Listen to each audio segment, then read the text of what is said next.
Hello friends, I am Sagar Patil. Today I'll explain you one term called Brexit. You all must have heard this term Brexit because news related to Brexit was covered by almost all the newspaper and the news channels as well. I'll try to explain this concept in very simple language so that you will able to understand this concept very easily. Brexit stands for Britain's exit from the European Union. Now what is European Union? See, European Union, it's a trading bloc, or it is a group of 28 countries or the European nations. They have joined hands together for the political, social and the economic cooperation. All the member nations of European Union, they have adopted some common policies, especially the policies related to trade, and all those policies have benefited lot to all the member nations including Britain. All European Union's member nation, they have signed free trade agreement. It means they don't impose duties while carrying out trade among themselves. So this has benefited lot. Now let me explain you why Britain doesn't want to remain in the European Union. See, in my opinion, there are four factors which are responsible for this. The first one is migration.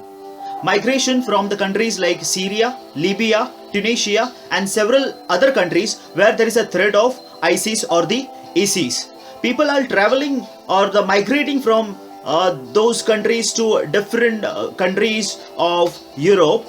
And if we see the policies related to the migration, the policies of European Union are more liberal, and the citizens of Britain, they are not happy with the liberal policies of the European Union. So this is the first thing. Second point is unemployment level.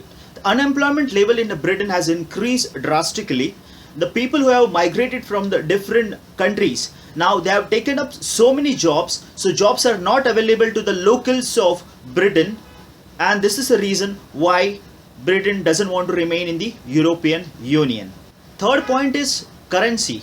If we see the currency of European Union, see, as per the policies of the European Union, that member nation should use euro as their currency, but Britain, even today, they are using pound as their currency, but in the coming years, that Britain, they will have to use euro as their currency. And again, that so many economists or so many experts from the Britain, or including the citizens of Britain, they are not agree with this thing. Now the fourth point is terrorism. People who have migrated or people who are migrating from the different countries to European countries, those people could be terrorists. So that fear is there in the mind of British citizens, and this is the reason why they are against the migration policies of European Union. So these are the four major factors which are responsible for Brexit issue. In my coming videos, I'll explain you how this Brexit issue will affect the Indian economy. Thank you.